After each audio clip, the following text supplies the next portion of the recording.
Hey, what's up, my betas? It's your boy Nightwolf here. Welcome back to another video. And in this video, we're going to be reacting to Disturbing Things from Around the Internet, Volume 5. Now, if you don't know why we look like clowns, I look like Joker and she looks like Harley. A different version of Harley, but Harley. Make sure to go back and watch one of my previous videos, either like 2 videos ago or 1 video ago, to explain everything. But yeah, let's jump right in. Let's not waste any more time. Let's go. Wait. Excuse me, I'm eating. But that's not important. Go ahead. Let's jump right in. And it's Happy Halloween. What? What a fun week this has been, exploring all these marathon topics with you. This has been an absolute blast. And hey, He has a very funny voice. Hold up. I swear to God, This up and has down, been an absolute... that we did not time this at all. This video came out like 2 years ago, I think. 2018. 2018. Last year on this exact day. Holy shit. We're haunted. But let's jump right in. Come on. I was thinking, what better way to bring this to a close while concurrently celebrating the greatest holiday of the year? The last Face thing? in the camera. Oh 2? my god. That person looked really anorexic. No. Back in August, a strange event took the internet by storm. Peculiar footage was captured during the early morning of August 24th. According to a Facebook post, at 3:20 in the morning, a resident in the Sunrise Ranch subdivision in Montgomery, Texas, was awakened by their doorbell. After reviewing their home video surveillance, they observed and attached the following video and images. The Montgomery County Sheriff's Office was alerted and is currently investigating the suspicious incident. The footage that they captured was this. Stop.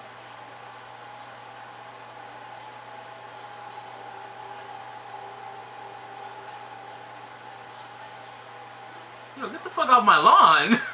Everyone was on immediate alert. If the odd timing being so late in the night isn't enough to alarm you, then the shackles that seem to be attached to our wrists just might. We were dead asleep in our beds. My husband was awoken by the doorbell. It rang probably 20 to 30 times. Like a keychain. Like a keychain, resident yeah. claimed. The woman, wearing only a t-shirt and no shoes, seemed at the time to have vanished into thin air. Nobody was able to immediately track her down, and so a massive search had commenced for this mystery girl. What happened to her? Why was she crying? And why was she ringing the doorbell so many times at 3:20 in the morning? Oh, hell no. Hell no. On August 29th, another incident occurred in the very same subdivision. A man would take his life by suicide. This was Dennis Collins, and a suicide note that was left behind by him had confirmed that this mystery girl on the surveillance footage was in fact his girlfriend. According to a statement by Montgomery County Police, she was indeed a domestic violence victim, and according to her, the night she was out ringing doorbells, she was in great fear for her own safety. She is safe and is helping police in the ongoing investigation. However, the takeaway from this is that this could be happening to anyone, even those that live right beside you. Jeez. So they were searching for her, but she lived like in the same subdivision as the Apparently. same house. Yeah. Can they not show that anorexic woman? It's so fucking creepy. Yeah. I don't like seeing anorexic people. Or like... Trapped. A post was made in the Ask Reddit sub, asking everyone what post was the creepiest that they've ever found on Reddit. While there were many notable responses, one in particular stuck out to me from a user by the name of Killing Spear X. They said this: I don't know where the post is, but I'm sure many Redditors came across it already. It was about a mother who was pushing her baby on a swing at night. When people approached her, they found out that the baby had been dead for hours, and that the mother had some sort of mental breakdown or something. One notable response to this came from a user by the name of El Chapo's cousin. Hold on. El Chapo's cousin? So, you were telling me, like, think about that. Like you're swinging your baby, but it's dead. Like, No, it's like No. She knew that the baby was dead. Yeah. But her mind wasn't like registering it. Yeah. She's like acting like it's normal. Like, oh no, my baby's fine. It's not dead. It's just sleeping or some shit. And like, we're just gonna go to the park and swing together and shit. That's fucked. That is so dark. Holy shit. So, we are going to finish this last segment, and then she's gonna be leaving, and I am gonna come back, and we're gonna do the whole reaction together. But she's just here for like 2 or 3 sections. Cousin, who claimed that either this is a lie or the area she lived in has the shittiest healthcare in America. In response to this, someone quoted them and said, apparently the latter, because this actually did happen, with a link to a news article. Wow. In Maryland, a 3-year-old boy was in fact dead due to being pushed in a swing for upwards of 43 hours. According to authorities, he was alive when his mother began pushing him in a swing on May 20th, 2015, and had remained in this very same seat for 2 days while his mother pushed him until May 22nd. The kid was alive! At 6:55 a.m., when he and his hysterical mother were found by police. The mother, allegedly, had a psychotic episode during this, and unfortunately did not know what was happening for those 2 agonizing days. How do you Since push the a original kid for homicide, 3 days? no charges have been filed, and the mother has since sought treatment for her bipolar disorder and depression. Okay. 43 hours. Sit back and think about this for a second. This children's swing was a death trap for this little boy, and the sheer thought of what he endured, initially thinking that it was going to be a fun and exciting time at the park, then becoming tired of the fun, then becoming thirsty, then realizing Mom isn't stopping. For hours and hours and hours, it was over.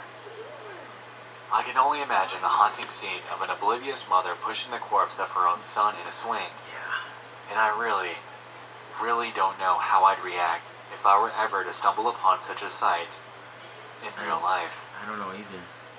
I feel like I'll just... Okay, we're ending it there, my betas. I am gonna come back, see you guys soon. Not peace, later. Alright, my betas. So, this is, I think, a good month later after what you just seen. So, I am here now, and we're gonna finally finish this, even though it's been, like, since Halloween, and now it's Thanksgiving. So, yeah, I went from holiday to holiday. I'm sorry. But, yeah, my betas, let's jump right back into Disturbing Things from Around the Internet, Volume 5.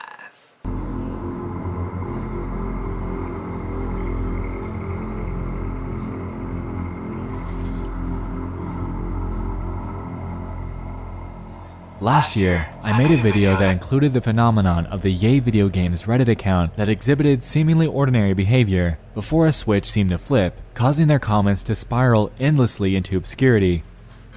In 2011, a user on Facebook by the name of Karen Catherine Waldegrave would exhibit strikingly similar behavior. Karen, being a seemingly ordinary Facebook account, would, out of nowhere, begin posting nonsensical and unnerving ramblings that seemed to gather widespread attention from across the internet. I am told with the United States of America. According to her profile, she was born in London and allegedly graduated from the University of Toronto with a PhD. She has quite a few ordinary posts, which makes this entire phenomenon that much more puzzling. On May 23rd, at around 6:30 p.m., a switch would seem to flip from within her, resulting in her replying to her own statuses over and over She would have and over. conversations with herself. Even stranger, the posts that she would make would be entirely out of context, and it would seem as if she's having a full conversation with herself. Ugh. Statuses, shared photos, and everything else that she posted would then accumulate comment after comment after comment, and it got so bad that she sent approximately 700 replies to herself in the short span of just 12 hours. Hey, At loneliness times, is a bitch, there were bro. paragraphs of nonsensical text sent within moments of each other, and it's been widely speculated that Karen simply did this for some sort of attention, or to troll with the help of either a bot or script that would do this for her. Possible. After all, she allegedly has a PhD. Yeah. For all we know, she very well could have done just that. Since the attention that she's gotten, her strange case has largely faded into internet history as none other than someone with schizophrenia or a simple troll. Solved, right? Well, not so fast. It seems that, to this very day, there's still something going on with her, and I can't quite put my finger on precisely what that is. This is Karen Waldegrave today. This account seems to be a newer one of hers and still exhibits the same strange and bizarre behavior of her original account. Oddly, the page seems to be named differently, however, it still appears to be the same person. Furthermore, there's always just one person that likes each of her statuses and posts, and as you might have guessed, these are all coming from her. With just 9 Facebook friends, for all we know, this could still be the work of either a bot or a troll. The strikingly fast and almost randomized posts that come from her directly support this. However, with the pictures she shares that line up directly with her original account to the T, it's extremely hard to discount the very idea that something more obscure could be going on with her to this very day. Yeah, for that one, I just think it's just weird. Like, I don't think it's the tragedy of Adrian Jones. Oh, hell no!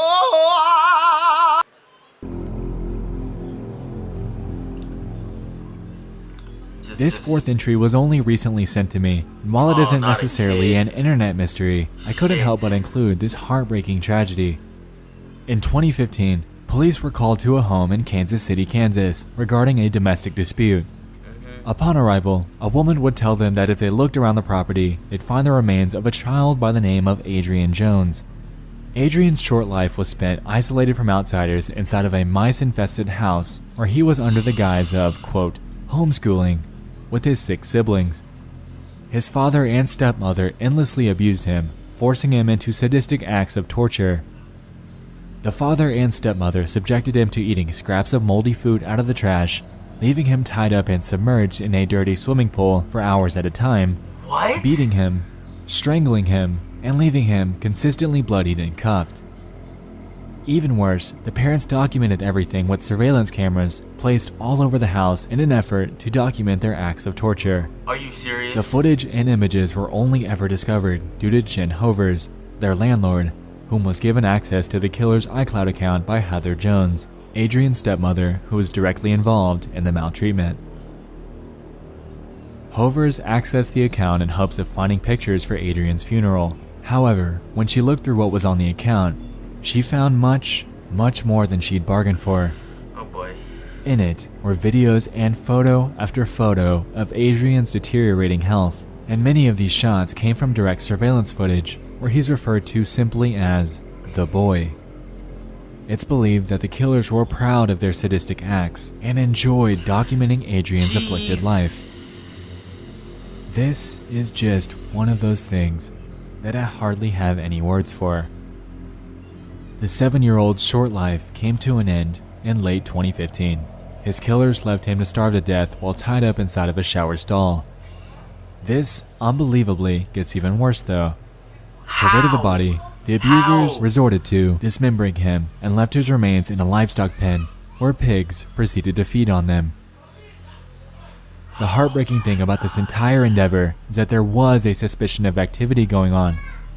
The landlord had the suspicion for quite a while, and this likely stemmed from the fact that, now prepare for this, Adrian did tell investigators that he was being abused years prior. According to an article by KansasCity.com, Adrian told authorities in a 2013 interview how his father would kick him so hard in the back of the head that a little bone came out. My daddy keeps hitting me in the head and punches me in the stomach, and my mom keeps pulling on my ears and it really hurts. He tried to make a plea for his life. However, that, unfortunately, didn't seem to help. His father and stepmother, Michael and Heather Jones, have since been sentenced to life in prison with no chance for parole, and his grandmother, who had no idea that any of this was happening, has spoken out, absolutely devastated. Adrian Jones never deserved any of this, and it's completely heartbreaking to read about this tragedy that befell him. That hurts, bro. In some images, you're able to see him wearing a shirt that says tough guy, And you know what? This absolutely holds true. Hell yeah. Adrian is a tough guy. Hell Nobody yeah. deserves that title more than him. Nope. And I can only hope that he's since found the solace that's been overwhelmingly overdue for him. Wow. Wow. That got dark. Wow. One missed call. That's so bad. That's so bad, man. People are sick. This last entry comes from a user on Reddit by the name of Demeter of New. About 5 months ago, they made a post in the RBI subreddit claiming that their significant other had gotten a new phone, and for the first time ever, she now has visual voicemail. After receiving a voicemail from a family member that day, she realized that she had several others that she'd missed. According to the post, she started going through her voicemails, typical stuff, family, bill collectors, but one voicemail, dated Friday, June 9th, 2017 at 4:38 p.m. was from a number that we do not know. It's 3 minutes long, and the area code is 480, placing the owner around the Phoenix, Arizona Valley. I've spent all day researching news where their incidents happened the afternoon of June 9th, 2017, and have exhausted my very limited research abilities. For that exact reason. The voicemail that Demeter received was this. Uh-oh. We got audio?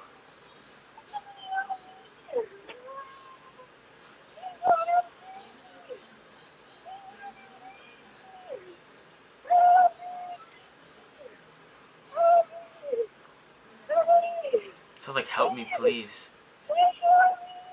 Please help me. Please.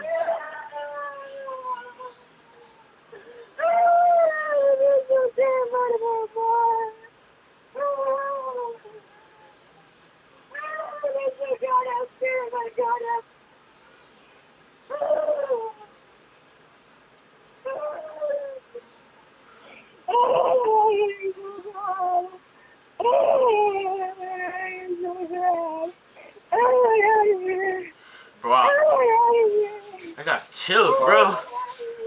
Whew. She wants out of here.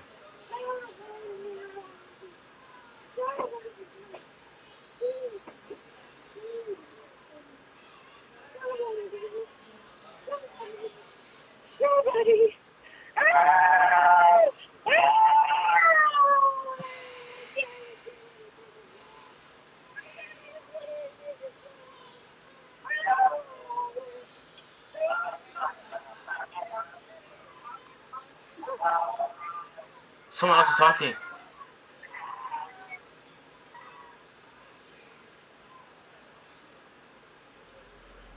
Holy shit.